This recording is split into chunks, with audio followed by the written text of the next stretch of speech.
હાલો guys, આજ અમારે શંકુ રહી છે જીયા પરથી વરત આજ પૂંજવા જાય છે, તો બનાવી દેજો વિડીયામાં. આજ તમને શિવલિંગના દર્શન થશે, બતાવશે. સારું, આજ જો અમારે બિંદાબેન જાય છે અને અનુષ્કાબેન તો જાય છે. મિત્રો પૂંજાપો થઈ ગયો છે અસ્મિતાબેન નો, ને હવે અસ્મિતાબેન તૈયાર થઈ રહ્યા છે જવા માટે મંદિરે. તો મંદિરે જઈને તમને હાલો તઈ જાવ, તો આગળ બતાવી છીએ, તમે બન્યા રહીજો.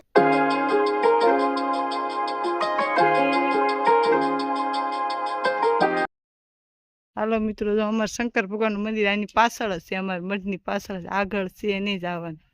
તો આ છોકરીઓ જાય છે. મંદિરની નજીક આવી ગયા છે. જો આ ગોર બાપા છે, આ ગોરાણીમાં છે અને આ શંકર ભગવાન છે.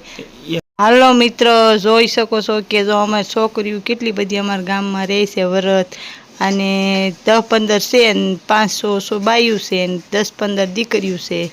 અને જો આ ગોર બાપા એને હાથમાં કહેવાય ને કાંડા બાંધે, પછી એને કાંઈક વરદાન આપે કે તમે વરત રહ્યો અને શંકર ભગવાન તમને હારે સદબુદ્ધિ આપે એમ. અને આ બધી છોકરીઓ દોરા ધાગા બાંધવા બેસી ગયું છે, અમારી મનોકામના પૂરી કરે એમ બોલે.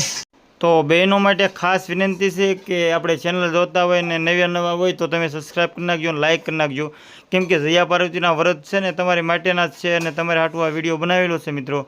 તો જુઓ તમે, ઘણી બધી દીકરીઓ છે હાથમાં ધાગા બાંધી રહ્યું છે, દોરા બાંધી રહ્યું છે, વારા પછી વારા. અમારે કેમ કે ગોર બાપા લાડક વાયા એક જ છે ગામમાં, અને પછી તો છે ઘણા પણ એ બધા બહાર વહી ગયેલા છે, કેમ કે ગામડામાં ઓછા રહે એટલે અમારે ગોર બાપા લાડક વાયા છે. અને તમે જુઓ, આ અમારી શંકુબેન છે, અસ્મિતાબેન કહીએ છીએ, એનું નામ હાસુ અસ્મિતાબેન છે, અને અમે કહીએ છીએ શંકુબેન. તો મિત્રો સબસ્ક્રાઈબ કરી નાખો, લાઈક કરો, શેર કરજો વિડીયો. અને મિત્રો જો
દક્ષિણા કરીએ ને એટલે અહીંથી તમે આમ માનો અહીંથી આમ કરો ઓલા, પણ ત્યાંથી જે આટું માર્યું છે ત્યાંથી પાછું વળવાનું, પાછું વળે પાછું અહીં આવે, પછી અહીંથી પાછું વળવાનું એમ.